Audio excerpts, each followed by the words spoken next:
찬송가 154장입니다.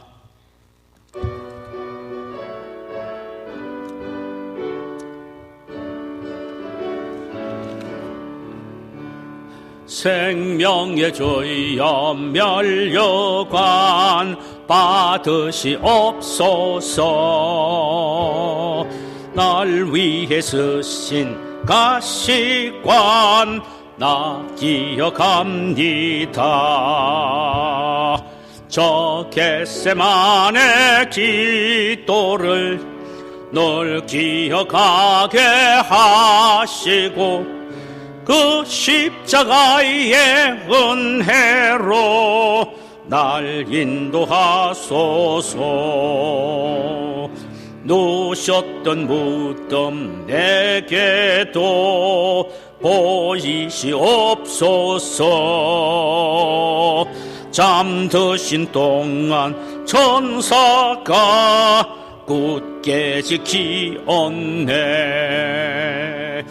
저 겟세마네 기도를 늘 기억하게 하시고 그 십자가의 은혜로 날 인도하소서. 마리아처럼 새벽에 주께로 갑니다. 빈 무덤 내게 보이사 날 가르치소서. 아멘. 저 겟세마네 기도를 늘 기억하게 하시고 그 십자가의 은혜로 날 인도하소서. 고난의 잔을 날 위해 다 마셨나이다.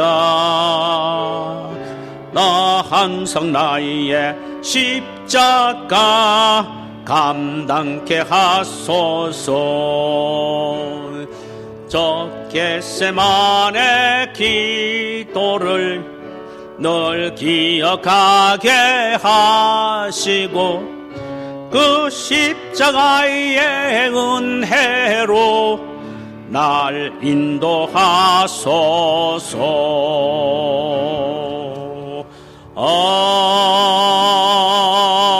아멘. 하나님의 말씀은 로마서 1장입니다. 신약성경 로마서 1장 16절, 17절 두 절만 함께 읽도록 하십시다. 우리 짧으니까 한음성으로 같이 한번 읽도록 하십시다. 로마서 1장 16절과 17절, 16절과 17절 한음성으로 같이 읽도록 합시다. 시작. 내가 복음을 부끄러워하지 아니하노니 이 복음은 모든 믿는 자에게 구원을 주시는 하나님의 능력이 됩니다. 먼저는 유대인에게요, 그리고 헬라인에게로다. 복음에는 하나님의 의가 나타나서 믿음으로 믿음에 이르게 하나니 기록된 바 오직 의는 믿음으로 말미암아 살리라 함과 같으니라. 아멘. 할렐루야. 우리 주께서 오늘 이 시간에 우리에게 이 말씀을 통하여 은혜를 주시기를 원합니다. 함께 나누고자 하는 말씀의 제목은 십자가의 능력입니다. 본문은 로마서 1장 16절에서 17절입니다. 오늘날 많은 사람들은 십자가를 장식물로 사용하고 있습니다. 목걸이, 반지, 넥타이 핀, 그리고 차 안에 있는 액세서리 등 수많은 곳에 십자가를 지니고 다닙니다. 그러나 십자가는 기원전 700~800년 전 페르시아 대제국에서 처음으로 사용되어진 사형 도구였습니다. 흉악한 살인자나 정치범에게 처형할 때 사용했던 사형 형틀이었습니다. 그런데 이것이 헬라와 로마 시대에까지 이어져 왔지요. 그런데 그 사형 틀을 오늘날 교회에서는 아예 달아놓고 살아갑니다. 그리고 많은 사람들이 그 장식품을 기쁘고 즐겁게 사용하고 있지요. 만일 교회 안에 단두대를 설치해 놓거나 사람들이 전기 고문대나 사람을 죽인 칼을 목에 목걸이로 만들어서 이렇게 걸고 다닌다면 얼마나 섬뜩하겠습니까? 십자가 처형은 기독교를 국교로 공인한 로마 황제 콘스탄틴이 즉위한 지 5년 후인 AD 315년에 이 단두대의 십자가 형틀은 사라졌습니다. 그러나 그전에는 가장 잔인하게 사람을 죽이는 수단으로 사용을 했지요. 로마인들은 자기들이 보아도 사람을 죽이는 형틀이 십자가다라는 사실을 알고부터는 너무나도 끔찍해서 그것을 없애는 데에 거부 반응 없이 동의를 했던 것입니다. 그러나 유독 기독교만이 십자가를 기독교의 상징이요, 교회를 나타내는 상징물로 사용을 해왔습니다. 그 이유는 예수님이 인류를 구원하신 도구가 바로 십자가 형틀이었기 때문입니다. 그래서 사도 바울은 나는 십자가 외에는 아무것도 알지 않기로 작정하였다라고 했고, 오직 십자가만을 사랑하고 자랑하며 십자가만을 증거한다고 했습니다. 이렇게 혐오스러운 십자가를 바울은 왜 그토록 사랑했고 증거하는 일에 목숨을 아끼지 아니했습니까? 그 이유는 본문 16절에서 한마디로 이렇게 표현하고 있네요. 내가 복음을 부끄러워하지 아니하노니 이 복음은 모든 믿는 자에게 구원을 주시는 하나님의 능력이 됩니다. 먼저는 유대인에게요, 그리고 헬라인에게로다. 바울은 고린도전서 1장 18절에도 같은 말씀을 하셨습니다. 십자가의 도가 멸망받는 자에게는 미련한 것이요 구원을 얻는 우리에게는 하나님의 능력이 됨이니라. 십자가의 도가 무엇입니까? 십자가를 통하여 이루어 놓으신 구원의 복음을 말합니다. 바울은 십자가가 인간을 구하신 하나님의 능력의 증표이기 때문에 그 십자가를 사랑하고 자랑한다는 것입니다. 십자가 없는 기독교는 기독교가 아니라는 것입니다. 십자가 때문에 기독교가 존재한다는 것입니다. 십자가 형틀에 한 사람이 달려 죽음으로 많은 사람이 살아난다는 이 복음은 멸망으로 달려가는 인간의 눈으로 볼 때는 정말로 미련한 것처럼 보입니다. 그러나 구원받는 하나님의 자녀에게는 더할 나위 없이 귀한 하나님의 능력의 원천이 된다라고 합니다. 그럼 십자가에서 흘러내리는 하나님의 능력이 구체적으로 어떤 것입니까? 첫째로 죄를 알게 하는 능력입니다. 인간의 죄를 알게 하는 능력을 갖는 것만 하더라도 엄청난 것입니다. 타락된 인간이 죄라는 것은 무엇인도 모르는 완벽하게 부패된 인간이 죄를 알고 자신이 죄인이라는 것을 깨닫게 된다는 것, 정말로 엄청난 능력입니다. 전에는 엑스레이만 의존해서 판독했으나 요즘은 내시경이라는 도구를 통하여 사람의 몸속에는 종양까지도 정확하게 진단해내는 것입니다. 이것은 의학이 만들어낸 엄청난 능력입니다. 그러나 십자가의 능력은 이보다 더 훨씬 크고 위대한 하나님의 능력입니다. 그것은 인간의 영혼 사사치를 들춰내어 그 속에 숨어있는 죄악들을 드러내기 때문입니다. 인간은 십자가의 도를 들을 때에, 십자가에 달리신 예수님을 믿음으로 바라볼 때에 내가 얼마나 흉악한 죄인임을 인식하게 되며, 바로 나의 죄 때문에 죄 없인 예수님이 내 대신 십자가에 죽으셨다라는 사실을 깨닫고 그 앞에 무릎을 꿇고 회개하게 되는 것입니다. 인간은 학문을 많이 배움으로 자신의 죄를 깨닫는 것이 아닙니다. 많은 경험을 통하여 자신이 죄인이라는 것을 인식하게 되는 것도 아닙니다. 오직 십자가를 통해서 자신의 죄를 발견하게 되는 것입니다. 그러므로 십자가는 죄를 깨닫게 하는 하나님의 능력이 됩니다. 참으로 행복하게 사는 한 부부가 있었어요. 아내의 생일을 맞이한 남편이 아내에게 이렇게 제안을 합니다. 여보, 당신 생일 내가 무슨 선물을 할까 말해봐. 원하는 거 다 해줄게. 아내가 한참 있더니 남편에게 이렇게 말합니다. 여보, 이번 생일에는 아무것도 말고 2시간만 내가 말하는 이야기를 그대로 들어주는 것으로 선물로 합시다. 그런데 들을 때에 맞아, 오라, 그렇지, 요 3마디만 하면서 고개만 끄덕끄덕 해주세요. 그건 뭐 문제 없지. 쉬운 거니까 해봐요. 여보, 우리가 처음 기차에서 만났지? 아니야, 버스 안에서 만났지. 아니, 그저 맞아, 오라, 그렇지, 이렇게 대답해 주기로 했잖아요. 그렇게 하세요. 그래, 알았어, 그렇게 할게요. 당신이 나를 죽기 살기로 따라다녔지? 아니야, 내 옆에 있는 숙자가 하도 나를 졸졸 따라다니까 당신이 걱정스러워서 먼저 프로포즈 했잖아. 여보, 2시간만 맞아, 오라, 그렇지, 이렇게 말하기로 했잖아요. 그렇게만 대답해줘요. 말 같지 않아도.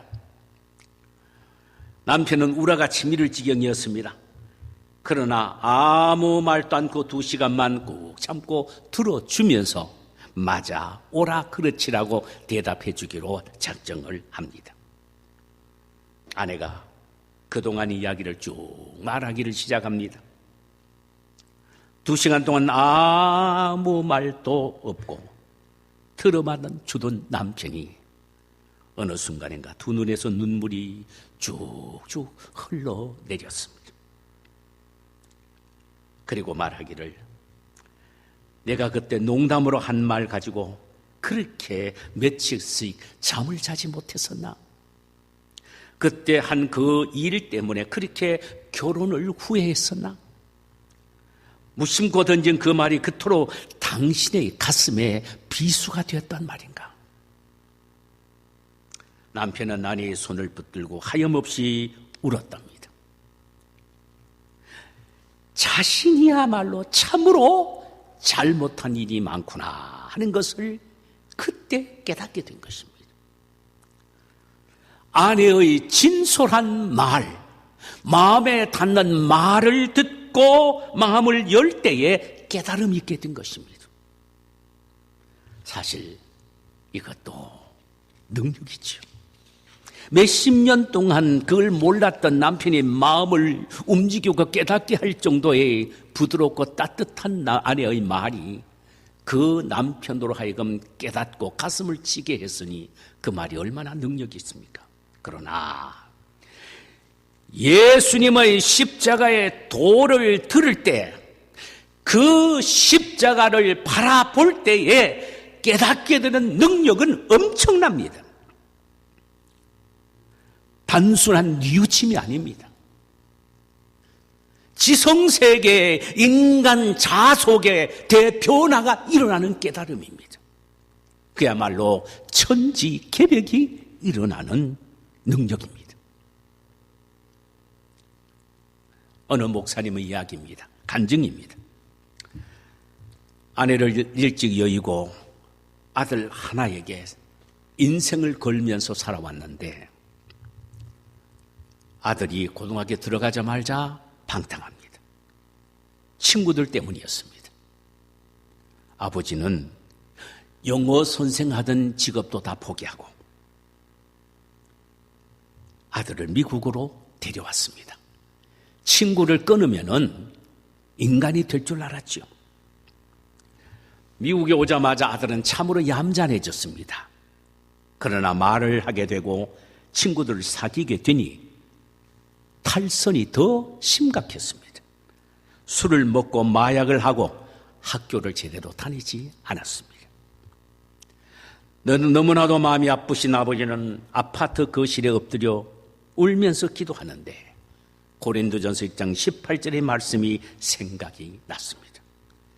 십자가의 도가 멸망하는 자에게는 미련한 것이요 구원을 얻는 우리에게는 하나님의 능력이 됩니다. 그 순간 그는 예수님의 십자가를 바라보게 되었고 예수님이 십자가 위에서 자신의 죄를 짊어지시고 고통에 계시는 환상을 보게 되었고 아들도 십자가의 능력을 경험할 수 있게 해달라고 간절히 눈물을 흘리며 기도했습니다. 아들은 아버지가 울면서 기도하는 소리에 그만 잠이 깨어서 방문을 열어보니 거실에서 펑펑 울면서 자기를 위하여 기도하시는 아버지의 모습을 보게 되죠. 아들은 자신을 위해 인생의 무거운 십자가를 지고 모든 것을 버리고 미국까지 오셔서 지금 이 거실 바닥에 울고 계시는 아버지를 보고는 자신의 잘못을 깨닫게 됩니다. 아버지가 보신 십자가의 도의 능력을 그는 경험하게 됩니다. 그는 그로부터 회개하고 신학교에 들어가서 목사님이 된 것입니다. 사도 바울은 자기가 제일 잘난 인간인 줄 알았습니다. 그래서 그 이름을 사울이라고 붙였지요. 가장 큰 자란 뜻입니다. 그러나 다메섹으로 예수 믿는 사람들을 잡아 죽이러 가다가 도상에서 예수님을 만나게 됩니다. 그때 주님의 음성이 하늘로부터 들렸습니다. 사울아 사울아 내가 어찌하여 나를 핍박하느냐. 나는 내가 핍박하는 예수다. 그 순간 그는 영안이 열려 십자가에 달리신 예수를 보게 되었고 그 즉시 십자가의 위대한 도를 깨닫게 된 것입니다. 그리고 제일 먼저 발견한 것은 바로 자신이 죄인이라는 것을 깨닫게 된 것이죠. 그래서 그는 자기 자신에 대하여 이렇게 선언을 합니다. 나는 죄인 중에도 괴수요 행악자요 포악자다. 여러분, 우리 가운데 요즘은 내 죄가 자꾸 작게 보이고 다른 사람의 죄가 크게 보여서 흉을 보고 원망하고 불평하고 싶은 마음이 생깁니까? 가슴 속에 주님의 십자가의 위대한 능력이 약해져서 그렇습니다. 영적 위기가 온 것이죠. 다시 십자가의 복음을 들어야 합니다. 사도 바울은 십자가의 복음 위에 서서 구원을 받은 로마 교인들을 향하여 뭐라고 말합니까? 그들은 믿음들도 좋았습니다. 그러나 십자가의 복음을 다시 들으라고 말합니다. 십자가를 복음을 다시 들어야 한다. 또 들어야 한다. 또 들어야 한다라고 말합니다. 여러분, 십자가의 복음은 한 번만 들어서 그 능력을 경험할 수 있는 게 아닙니다. 그 능력 속에 사로잡혀 살기 위해서는 십자가의 도를 듣고 또 듣고 또 듣고 또 들어야 합니다.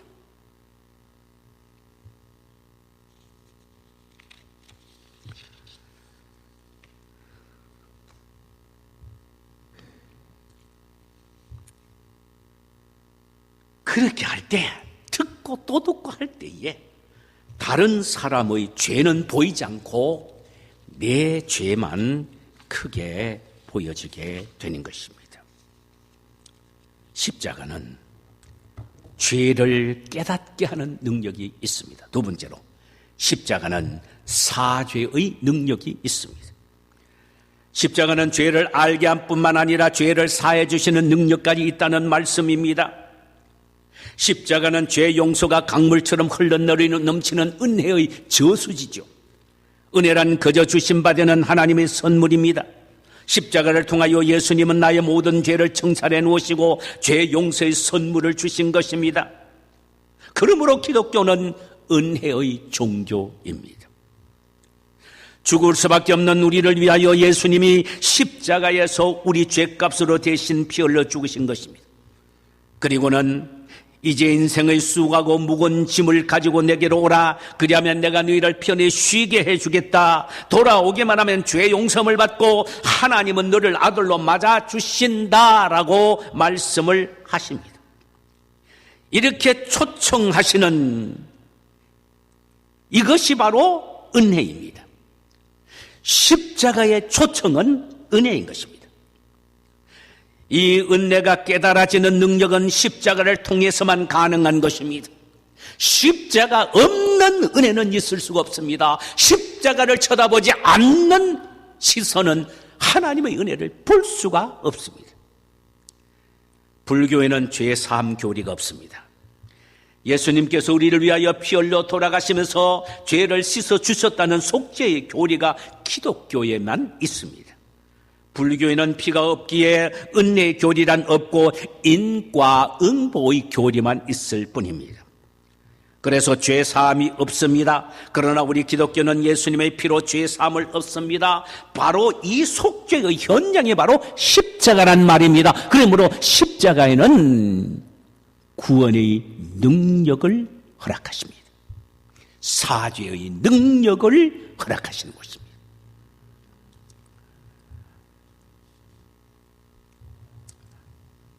아무리 목욕탕에 가서 그저 몸을 담가서 씻는다고 해도 죄를 닦을 수는 없습니다.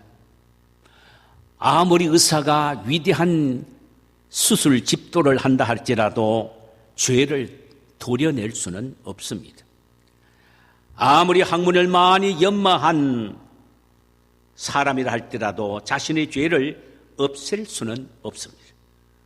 죄 사함을 주는 곳은 오직 십자가밖에 없습니다. 할렐루야.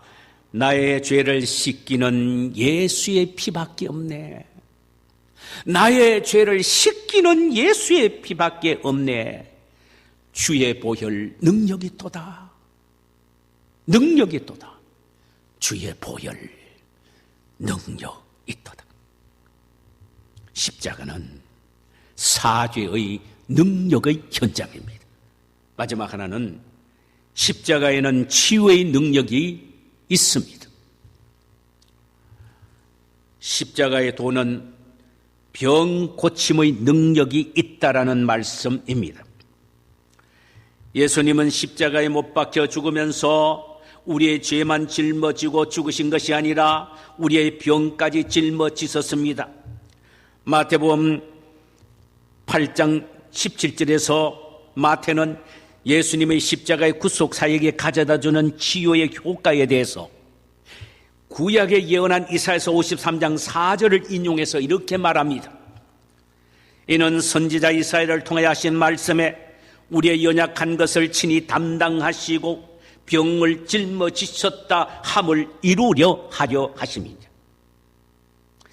이는 십자가는 병 고침의 능력이 있음을 말씀하고 있습니다. 아프리카에서 50년 동안 선교 활동을 하신 한 목사님이 계십니다. 영국의 존 브라운이라는 목사님입니다. 그는 아내와 함께 아프리카에 가서 복음을 전하는 한 30년쯤 되는 그 어느 날 갑자기 몸에 이상이 생겼습니다.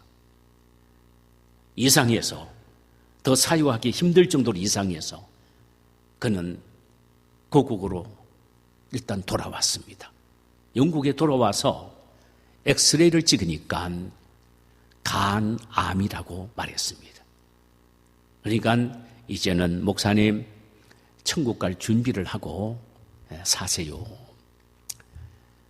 그는 가을에 자기 집 마당에 있는 감나무 잎이 떨어지는 모습을 보면서 의자에 앉아서 자신이 지나온 하나님을 향한 사역에 대해서 하나하나 점검을 해봅니다.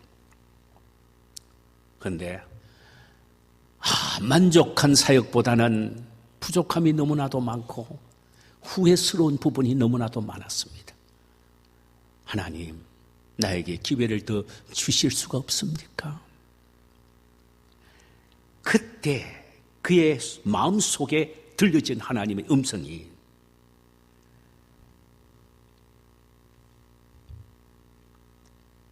저가 우리의 연약한 것을 친히 담당하시고 병을 짊어지셨다는 그 말씀이 확 마음속에 갑자기 떠올랐습니다. 그리고 마음에 부딪혔습니다. 아니, 예수님께서 십자가를 통하여 이미 내 죄를 짊어지셨는데, 내 병을 짊어지셨는데 내가 어찌 지금 병 속에 있단 말인가? 그러면 나는 건강하다는 의미가 아닌가? 맞죠? 나는 나았어. 믿음이 생겼습니다. 그래서 사모님을 향하여 여보, 빨리 며칠 후로 우리 다 선교지로 돌아가십시다. 사모님 생각은 이 양반이 갈 때가 됐으니까 이제는 치매까지 없는가 이렇게 생각을 했었어요. 그게 사모님을 설득하고 내가 하나님의 음성을 들었다고. 그래서 며칠 후에 병원에 가서 찍어보니까 세상에 목사님, 이 암덩어리가 없어졌네요. 흔적만 있고요. 없어졌습니다. 그분이 다시 선교지로 돌아가서 20년을 더 선교 사역을 하셨답니다.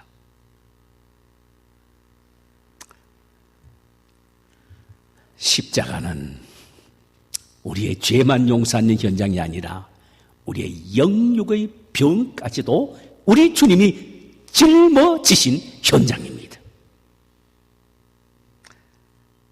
프랑스 군인들은요, 전쟁터에 나갈 때 성경책과 그리고 배낭에 파스칼의 팡세 이 두 권을 가지고 다닌답니다. 그 정도로 팡세가 유명한 책입니다. 파스칼이 팡세를 지킨 동기가 이렇습니다. 여동생이 불치 안질의 고통을 당하며 매일 눈물로 세월을 보내고 있었는데 파스칼이 너무나도 마음이 아팠습니다. 그래서 하나님 앞에 처음으로 무릎 꿇고 진실되게 기도를 했답니다. 그때 예수님이 십자가 위에서 동생의 눈을 안수하시는 환상을 보게 되었습니다. 너무나도 이상한 것이었죠. 파스칼은 기도를 마치고 동생에게 단숨에 뛰어 들어갔습니다. 그래서 물었습니다. 눈이 좀 어떠냐고요. 동생이 말합니다. 오빠, 이상한 일이 생겨서 조금 전에 눈이 갑자기 밝아져서 했답니다. 이때 파스칼이 중얼거리며 한 말이 이 말입니다. 나는 철학자의 하나님을 믿지 않고 아브라함과 이삭과 야곱의 하나님, 살아계시는 하나님을 믿노라. 파스칼이 죽은 후에 옷에서 이상한 가죽 조각들이 발견이 되었습니다. 옷긴 마다의 가죽에 바로 이 말을 적어 놓았던 것입니다. 나는 철학자의 하나님이 아니라 아브라함과 이삭과 야곱의 하나님, 살아계시는 하나님을 믿노라. 십자가는 치유의 능력이 있습니다. 예수님이 이 세상에서 사역하실 때 엄청나게 많이 행하신 일들이 있는데 그것이 바로 병 고침의 역사이고 귀신 들린 자를 자유케 하는 정신적인 치료하신 일이었습니다. 이는 십자가를 통하여 내가 이 모든 병을 치료한다는 사실을 예표로 보여주기 위해서 그렇게 하신 겁니다. 저 역시 소시 때 쉽게 고칠 수 없는 난침병으로 죽음을 생각해 본 적도 있죠.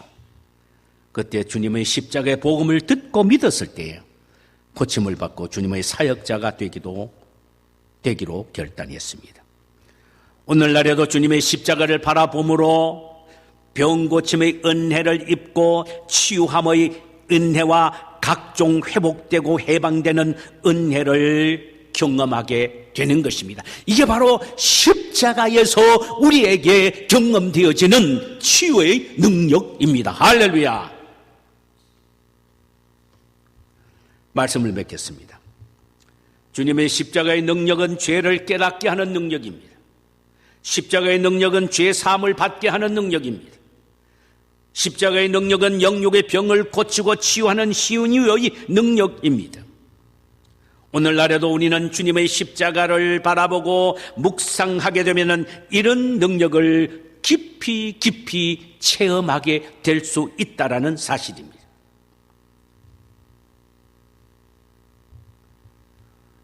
십자가의 능력을 체험하려면 십자가 지는 삶을 살아야 합니다.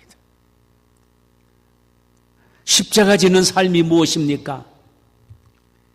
자기 포기하는 삶이요, 자기 희생하는 삶이요, 자아를 죽이는 삶이 바로 십자가 지는 삶입니다. 예수님이 십자가 지는 것은요, 모든 것을 포기한 것입니다.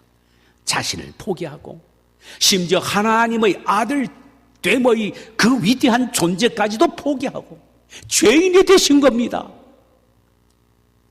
그때의 십자가를 통하여 위대한 능력과 권능이 나타나는 역사가 있게 된 것입니다. 우리가 우리 삶 속에 십자가의 능력이 체험되기 위해서는 주님처럼 포기하고 자아를 죽이며 희생하는 삶을 살아야 합니다. 그러므로 우리 모두도 이런 십자가의 능력을 매일매일 체험하며 경험하며 살게 되시기를 주님의 이름으로 축원합니다.